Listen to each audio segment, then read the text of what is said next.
यति बेला यहाँहरूमाझ प्रस्तुत भएको छु कार्यक्रम सङ्गीत संवाद मार्फत।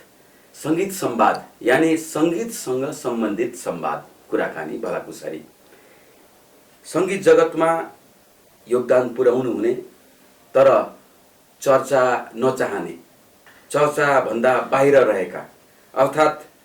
हामी जस्ता सञ्चार माध्यमका, सञ्चार जगतका व्यक्तित्वहरूले चर्चामा नल्याउन भ्याएका या नचाहेका भनौँ, त्यस्ता व्यक्तित्वहरूको खोजी गरी समाजमा र सङ्गीतसँग आबद्ध, सङ्गीतको बारेमा जानकारी चाहने सङ्गीत अनुरागीहरूका लागि यो कुराहरू आओस् र कसले कसले मार्गचित्र कोरेका छन् नेपाली सङ्गीतको, कसले कसले नेपाली सङ्गीतको राजमार्ग गोरेटो डोरेटो घोडेटो हुँदै राजमार्ग प्रशस्त गर्न कस्ता कस्ता अग्रज सर्जकहरू हुनुहुन्थ्यो, उहाँहरूको बारेमा खोजी गर्ने र यहाँहरूमाझ जगजाहेर गर्ने कार्यक्रम हो सङ्गीत संवाद। आज सङ्गीत संवादमा मसित सङ्गीतसँग सम्बन्धी संवादका लागि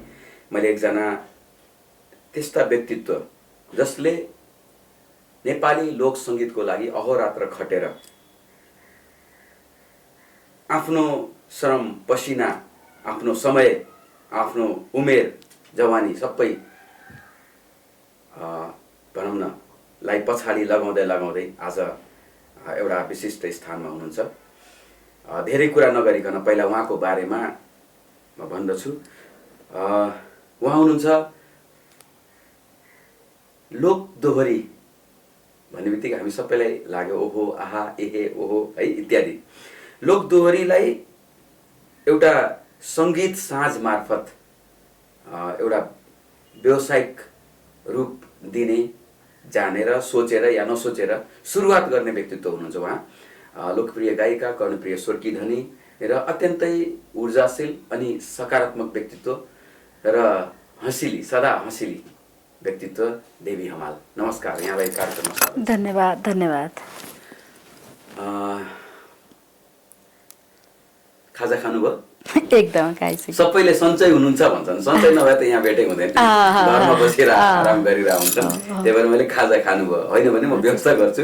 खाजाको पनि व्यवस्था छ, चियाको पनि व्यवस्था छ। आदरणीय दर्शक महानुभावहरू, हल्का रमाइलो सँगसँगै हामी केही फर्मल जस्तो केही इन्फर्मल जस्तो गरी हामी कार्यक्रमलाई अगाडि बढाउँछौँ। धेरै अगाडिको कुरा हो,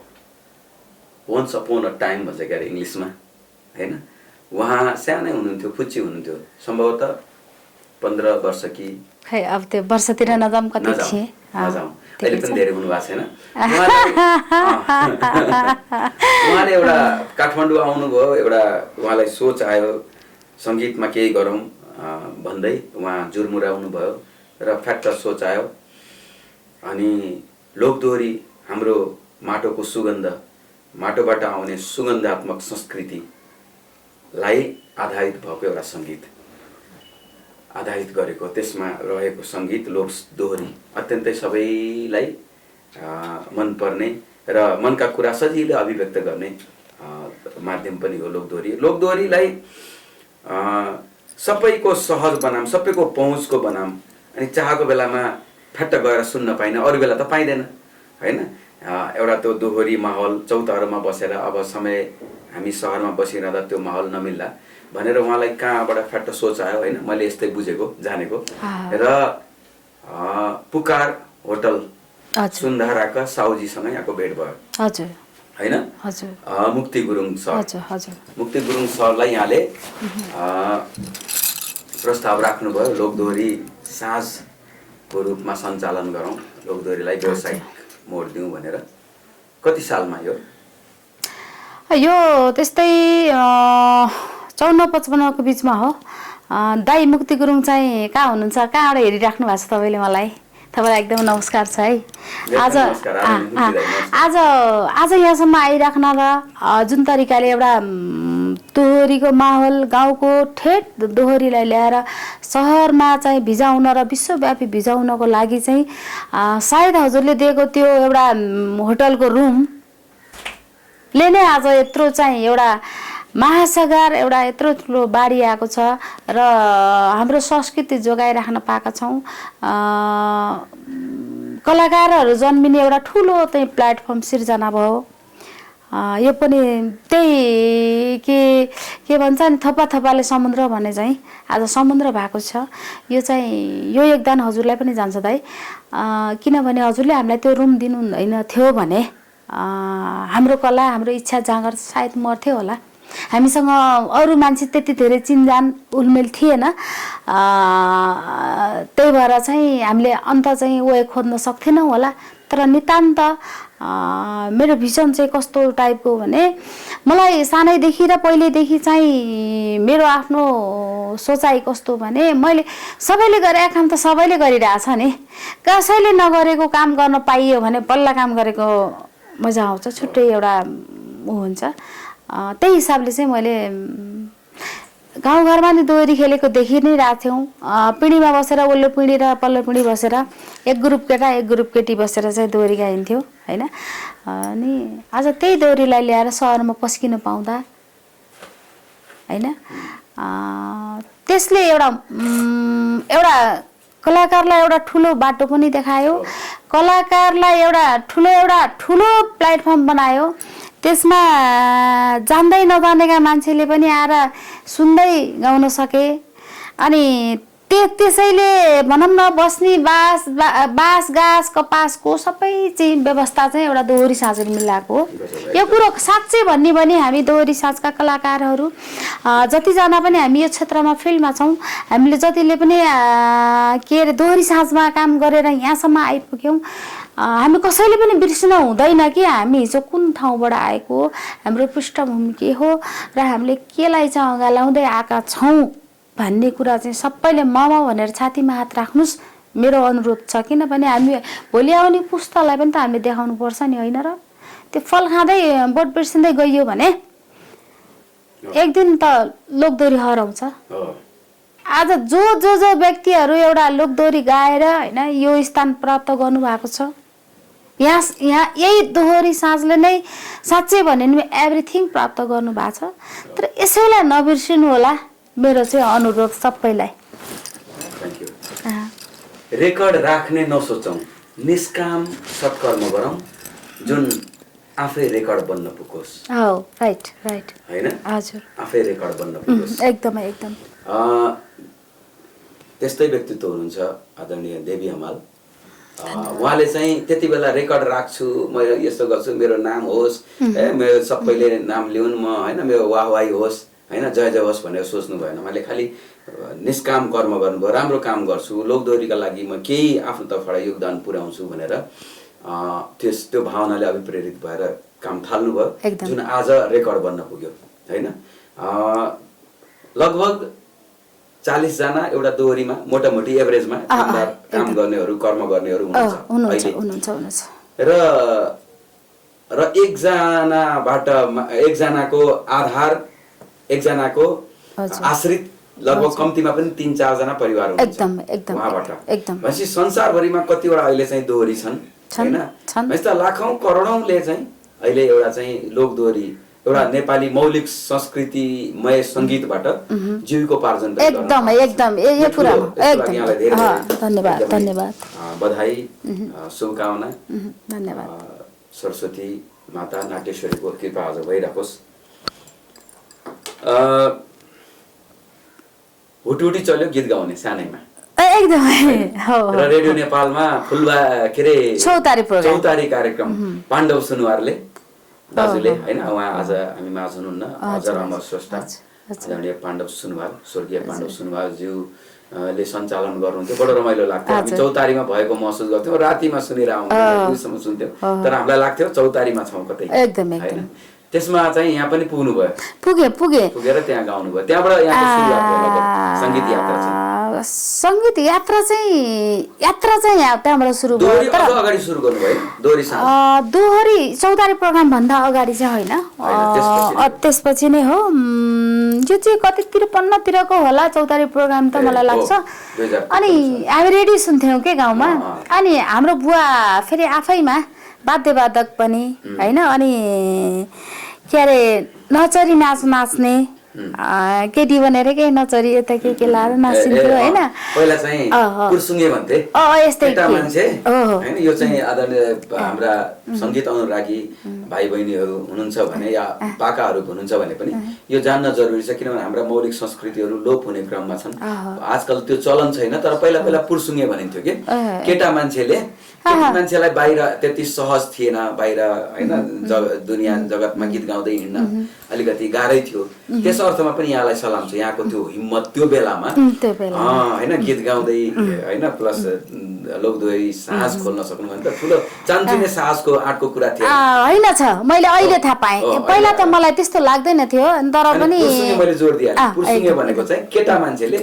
केटी मान्छे नाच्न त गाउनै गाह्रो थियो नाच्दै हिँड्न त अझ गाह्रो थियो अनि केटा मान्छेले केटीको ड्रेस लाएर अनि केटी बनेर हैन नाच्ने चलन थियो उसलाई चाहिँ पुर्सुङ्गे भनिन्छ अनि हाम्रो बुवा त्यो पुर्सुङ्गे नाच्थ्यो अनि यो भनौँ न वाद्यवादक सबै यो बजाइसिन्थ्यो अनि फेरि हाम्रो बुवा देवी भागवत रामबाण जस्ता बुकहरू पनि लयबद्ध तरिकाले उहाँले पढ्न लाएपछि वाचन गर्न लाएपछि वरिपरिका कोही नआउने भन्ने प्रश्नै आउँदैन थियो त्यति मिठो लयमा चाहिँ बुवाले त्यस्तो गर्छिन्थ्यो अध्ययन गर्छिन्थ्यो त्यसपछि मलाई नि लाग्थ्यो अनि म बुवाको अलिकति नजिक प्यारी छोरी अनि बुवासँगै त्यही बसेर नि गुनगुनाइराख्थेँ र अर्को कुरा म एउटा खास त्यो अहिले मैले त्यो जातित्वको कुरा गरिनँ कसैले नलाओस् तर नामको पछाडि थर चाहिन्छ यो कुरा नि कसैले नबिर्सुनुहोस् मैले यही मिडिया मार्फत भने नामको पछाडि थर चाहिन्छ देवी आफ्नो थरप्रति गर्व पनि गर्न सिकाउँ आफ्नो थरमा सबै जुनैसुकै व्यक्तिले पनि गर्व गर्न सिकाउँ किनभने म देवी म ओन्ली देवी होइन कि मेरो पछाडि थर छ के म देवी हमाल हो एउटा म देवी हमाल एउटा रमाइलो प्रसङ्ग कस्तो एउटा चाहिँ मलाई यो लागेको राम यहाँले भनिहाल्नु भयो आफ्नो थर जात प्रति गर्व गरौँ भोलिको दिनमा त हैन हामी त्यो गर्व गरेन भन्दा त थर जातै हराउँछ त हैन संस्कृति पनि हरायो नि संस्कृति छ एकदमै छ संस्कृति जोगाउनु पर्छ विकृति पो हटाउँदै जाने हो राइट विकृति हटाउने हो संस्कृति जोगाउनु पर्छ परम्परा यो संस्कृति हो त त्यसमा गर्व गरौँ एकदम जस थ्यांक यू गर्व गर्नुपर्छ अनि मान्छे एउटै हो हामीले कसैलाई भेदभाव गर्नु हुँदैन मात्रै त्यही हो मात्र थरको नामको पछाडि थर आवश्यक छ है त्यस्तै म मेरो आफ्नै कुरा गर्दैछु है सबैजनाले सुनिबक्सेला त्यहाँबाट त्यही माथि म ठकुरीको छोरी हैन अब पहिला त ठकुरी त्यही पहिला त छोरी मान्छेलाई घरबाट बाहिर निस्किन नहुने भने जस्तो कुरा पनि थियो वरिपरि छिमेकमा सबैजना हैन हाम्रो बुवा त अलि लाउरे मान्छे हैन अब त्यही पनि बुवालाई चाहिँ अलिकति हामीलाई फ्रिडमै दिइसा थियो सायद बुवाले दिएको फ्रिडमले गर्दा नै हो आज हामी यहाँसम्म पुगेको बुवा होइसिन्छ अहिले बुवा होइसिन्न बुवा स्वर्ग भयो बुवालाई चाहिँ बुवा हजुरलाई चाहिँ सम्झिरहेको छु अनि 2056 सालमा म यही कुरालाई अलिकति भन्दैछु अनि बाहिर निस्किन नदिने त्यस्तो बेलामा पनि मलाई बुवाले चाहिँ एउटा मात्रै कुरा के भन्छ त भने नि कुन चाहिँ रङ हो र कुन चाहिँ राइट हो भन्ने कुरा मैले भन्दिनँ हैन थर्ड पर्सनले भन्दिनँ हैन तिमीहरू आफैले छुटाउन सक्नुपर्छ मात्रै तिमीहरू क्यापेबल हुन सक्छौ हाम्रो दर्शकहरुलाई हजुरको ठ्याक्कै घर बताइदिनु न बुवाको कुरा आइरहँदाखेरि मेरो घर चाहिँ मेरो तनौ अहिले चाहिँ अब यस्तो भइरहेछ है म हजुरहरूलाई सबैलाई भनिदिन्छु घर मेरो तनौ यति राम्री मान्छेलाई म के भन्नु घर चाहिँ पोखरा माइत चाहिँ तनौ हे घर पोखरा माइत तनौ मनको कुरा हजुरहरूलाई के भनौ कि नभनौ घर पोखरा माइत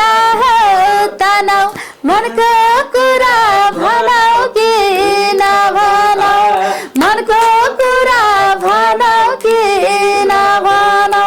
कुरा सुन्दा दिक्क लाग्यो होला भनेर मैले यहाँलाई सुनाएको तर मेरो आफ्नो परिचय पनि मैले हजुरहरूलाई गीतबाटै टक्राएँ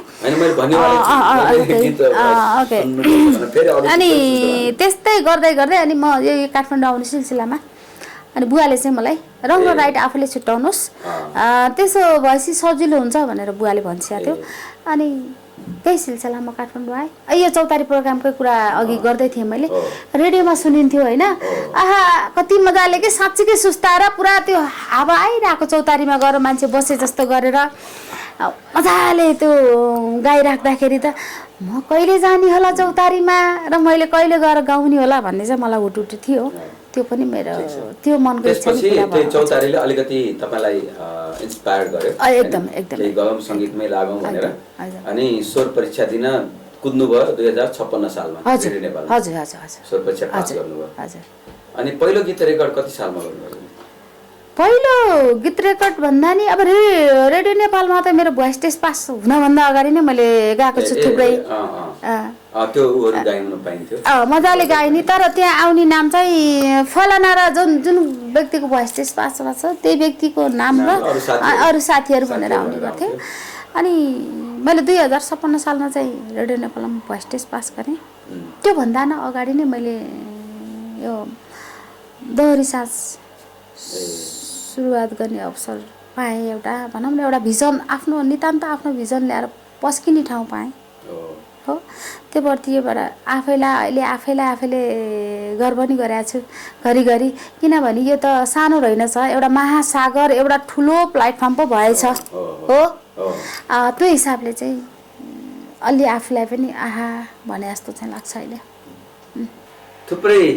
अहिले दोहोरी भनौँ न दोहोरीको कुरा अघि गर्दै थियौँ हामीले लोकदोहोरीलाई व्यावसायिक एउटा मोड दिन लोकदोहोरी साँझका माध्यमबाट यहाँले गर्नुभएको योगदान कहिल्यै पनि त्यो बिर्सिनै नमिल्ने योगदान हो सधैँ सबैले सम्झिरहनेछन् त्यो त हो फेरि पनि धन्यवाद लोकदोहोरीको गायिका हुनुहुन्छ लोकदोहोरी गायिका हुनुहुन्छ यति बेला तीजको गीत सुनाउनु भयो यद्यपि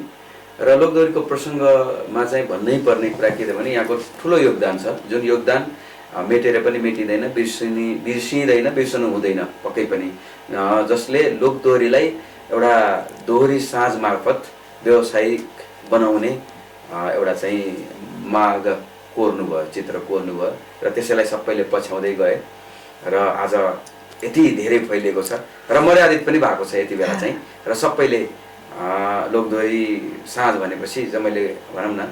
राम्रो ठाउँ भन्ने एउटा चाहिँ आफ्ना मनका भावनाहरू सुन्ने आफै गाएर लाइभ प्रत्यक्ष पनि गाउन मिल्ने विश्वव्यापी भएको छ त्यो आफैमा ठुलो कुरा हो नेपाली सङ्गीतको लागि पनि नेपाली सङ्गीतको भण्डार पनि यसले विस्तार गरेको छ त्यसबाट थुप्रै प्रतिभाहरू पनि अहिले बजारमा आउनु भएको छ लोकदोहोरी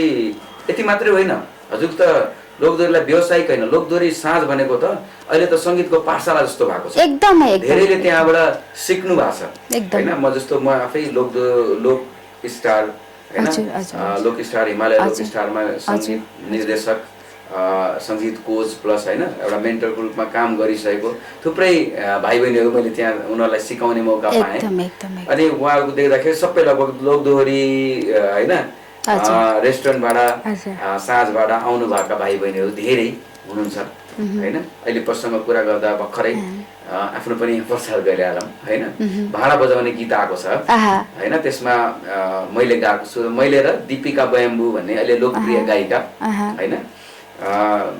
दार्जिलिङको रेल होइन त्यो गीत गाउने बहिनी ऊ मेरै स्टुडेन्ट पनि उनी पनि पहिला दोहोरी साँझमा काम गरेको अहिले एकदम चर्चित छन् होइन मिठो गाएकी छन् उनले भन्न खोजा मतलब के त भन्दा लोकदोहोरी थुप्रै अरू पनि धेरै मेरा शिष्यहरू हुनुहुन्छ लोकदोहोरीमा काम गर्नुहुन्छ त्यहाँ पनि केही सिकिराख्नु भएको हुन्छ र मसँग सिक्न आउनुहुन्छ अनि मैले केही कुराहरू श्रुति सङ्गीत विद्यालयमा अनि त्यसलाई सैद्धान्तिक अर्थात् त्यहाँ व्यवहारिक शिक्षा त्यहाँ हुन्छ कि त्यसको सैद्धान्तिक अर्थ के हो नर्म्स के हो होइन त्यसलाई सिद्धान्तमा कसरी ढाल्ने र त्यसलाई चाहिँ जीवन्त कसरी तुल्याउने भन्ने शास्त्रका कुराहरू सिकाउने होइन प्लस मौलिक लोक सङ्गीत संस्कृति के हो त्यसको अध्ययन पनि जरुरी छ होइन कसरी लोक सङ्गीतको विभिन्न भाकाहरूका सिर्जना भए इत्यादि कसरी प्रादुर्भाव भयो भन्ने कुराहरू पनि मैले गरिरहेको हुन्छु भने त्यो आफैमा लोकदोहोरी साँझ भनेको त सङ्गीतको पाठशाला पनि हो एकदमै त्यसकारण पनि त्यो श्रेय पनि अलिअलि थोरै यहाँलाई जानै पर्छ जान्छ यो कुराहरू अब चाहिँ थोरै यहाँले धेरै सङ्घर्ष गर्नुभयो सँगसँगै यहाँलाई अभिनय मैले चाहिँ देखेको अभिनय पनि गर्नुहुन्छ यहाँले चाहिँ अलिअलि होइन गर्दाखेरि मैले थाहा पाएको थिएँ के अरे गाउँले आगो सगुन अनि दोभान होइन दोमन लगायतका चलचित्रहरूमा यहाँले अभिनय गर्नुभएको छ हजुर हजुर त्यो पनि अवसर पाएको थिएँ त्यसमा चाहिँ अभिनय गर्दाको या जाँदाको केही अनुभव केही त्यस्ता छन् कुरा त्यतिखेर अलि सानसानो बेला हो त्यही पनि होइन मलाई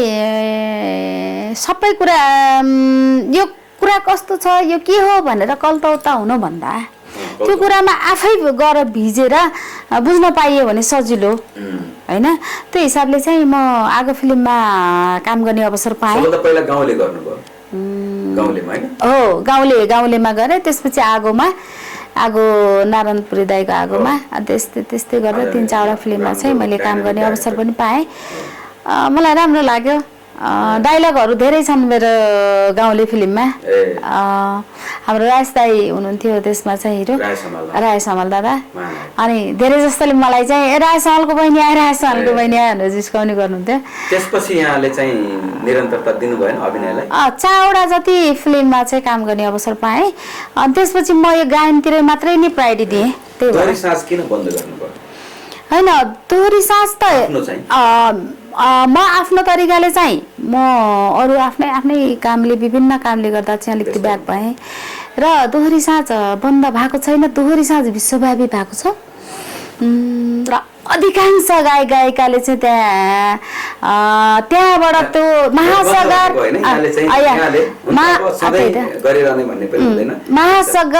महासागर एउटा प्लेटफर्म एउटा यस्तो ठुलो प्लेटफर्म भएको छ कि दोहोरी साँझ कि पहिला हामीले गाउन जाँदा र गाउँदाको उसमा हेर्ने हो भने पहिला सुरुमा त रेडियो नेपालमा पहिला जान गाह्रो गइसकेपछि त्यहाँ सङ्गीतकारहरूसँग बसेर गाउन गाह्रो अब त्यहाँ लाइभ हुन्थ्यो फेरि रेकर्ड गरेर आज जस्तो एरेन्ज गरेर गाउने होइन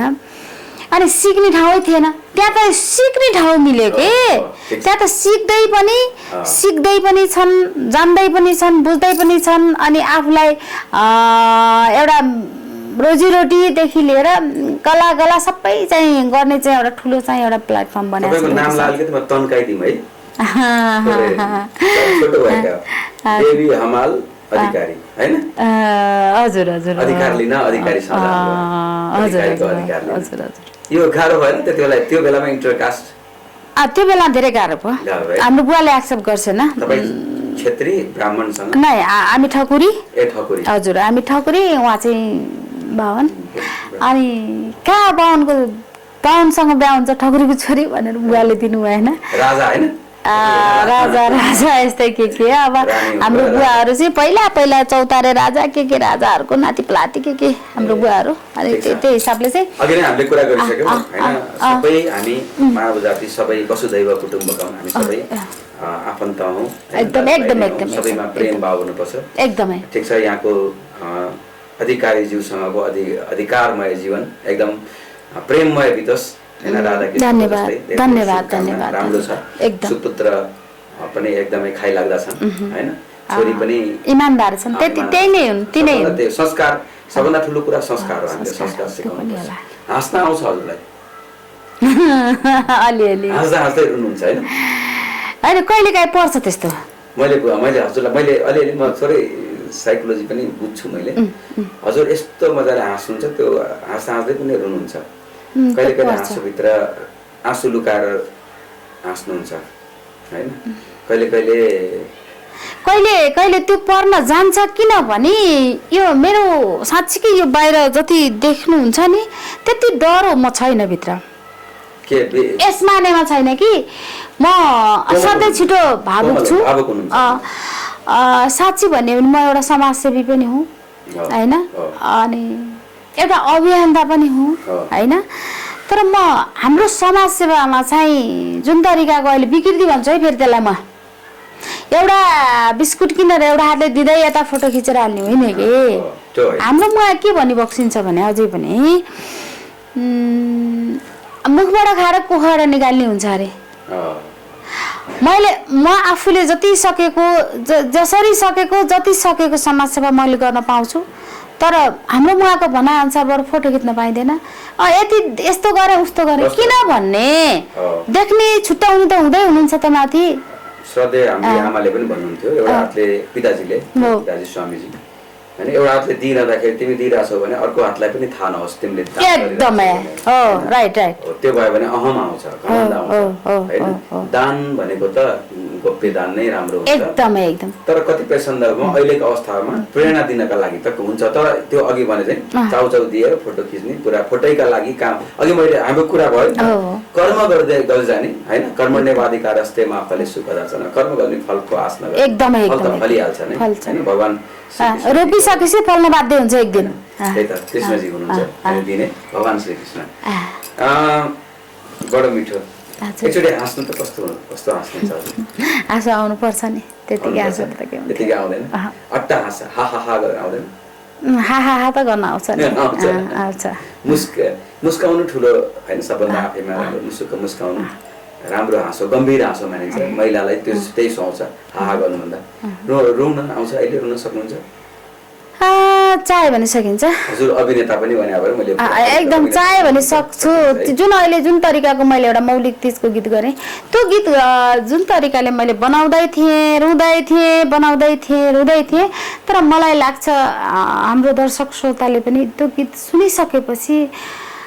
छुट्याउन सक्नुहुन्छ यो गीतले कति पीडा बोकेको छ यो गीतले भन्न खोजेको के हो यहाँहरूले सबैले राम्रोसँग छुट्याइ बक्सिन्छ भन्ने आशा छ अब हामी अन्त्यसम्म फ्याट्ट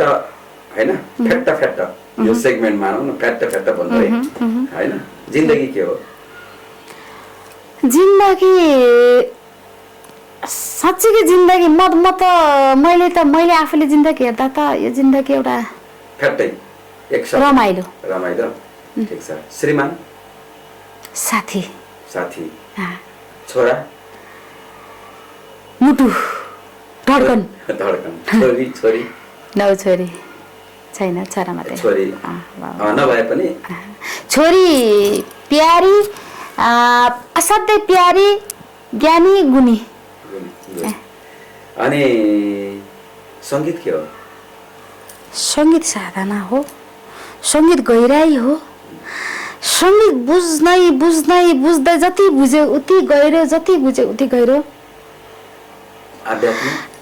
आनन्द संगीत खुसी साँच्चै संगीत एउटा जीवन पनि हो मेरो आफ्नो बुझाइबाट संगीत हो जीवन संगीत हो संगीत नै जीवन हो हैन अध्यात्म धर्म र अध्यात्मको त फरक हुन्छ त्यही पनि धर्मको सोधे मैले धर्म भनेको राम्रो काम गर्ने राम्रो काम गरेर त्यसको चाहिँ जुनै पनि काम गर्दा त्यसको फल तुरुन्तै नखोज्नु नै धर्म हो मेरो विचारमा चाहिँ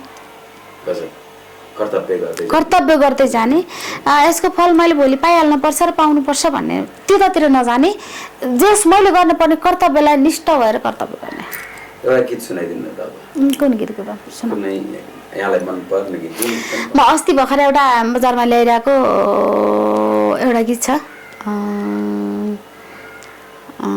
त्यही एउटा दोहोरी लोकगीत हो त्यही सुनाम कुनको नाम कि पुरानो गीत अस्ति भर्खर एउटा चाहिँ कस्तो खालको भने यो अलिकति पीडै छ यो गीत चाहिँ पहिलो गीत याद छ आफूले रेकर्ड गर्नु पहिलो गीत छ याद छ थुप्रै अन्य गायक गायिका गणेश दुलाल लगायतका हैन त्यतिखेर हामीले त्यो रेडियो नेपालमा भोइस पास गर्दाको गीत चाहिँ कस्तो त्यो चाहिँ अलि त्यति धेरै त याद छैन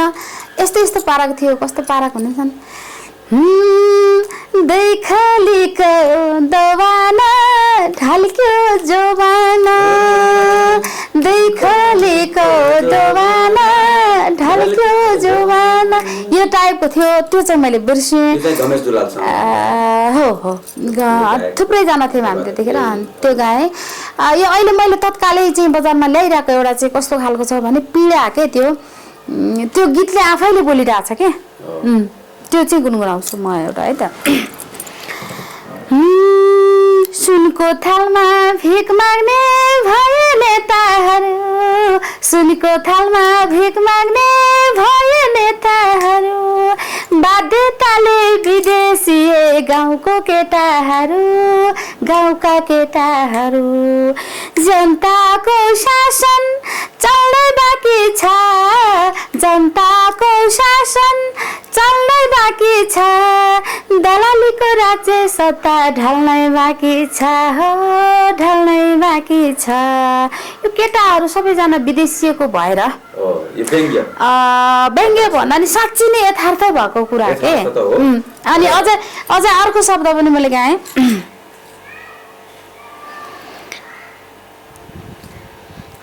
सबले गर्नु पर्ने हो आफ्नो आफ्नो धर्म सबले गर्नु पर्ने हो आफ्नो आफ्नो धर्म 3 दिनसम्म लास उठेन साइला बाको घरमा साइला बाको घरमा जनताको शासन चल्दै बाँकी छ जनताको शासन चल्दै बाँकी छ दलालीको राज्य सत्ता ढल्नै बाँकी छ हो ढल्नै बाँकी छ। वास्तवमै के भयो भने नि भएका युवा जति विदेशी छैनन् घरमा हैन त्यो 3 दिनसम्म लास उठ्न नउठेको पनि रियल घटना हो। त्यस्तो एकदमै दुर्दान्त अवस्था छ अहिले पनि 3 दिनसम्म लास हजुर गाउँमा जाँदाखेरि सुनसान महसुस हुन्छ बुढापाका मात्रै हुनुहुन्छ त्यसकारण बडो विकराल भयावह अवस्था अझै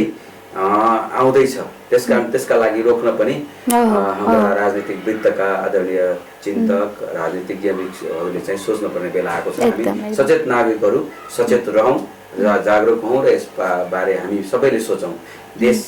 बन्छ देश बनाउनु पर्छ। नेपाल जस्तो सुन्दर देश कहीँ पनि छैन विश्वमै छैन ल म त भन्दिए। हस् त हाम्रो निम्तोलाई स्वीकार गरेर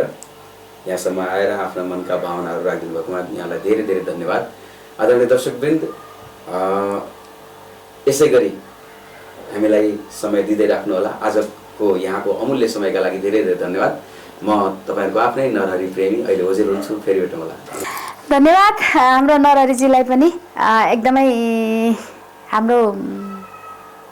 वरिष्ठ संगीतकार गायक हैन अब के भनेरै साध्य छैन उहाँ त हैन अब मल्टी ट्यालेन्ट मान्छे हजुरलाई धेरै धेरै नमस्कार छ। त्यसैगरी हाम्रो दृष्टिकोण मिडियालाई पनि हेरेर दृष्टिकोण मिडिया हेरेर बसिराख्नु भएको सम्पूर्णलाई पनि म गायिका देवी हमालको तर्फबाट धेरै धेरै नमस्कार छ।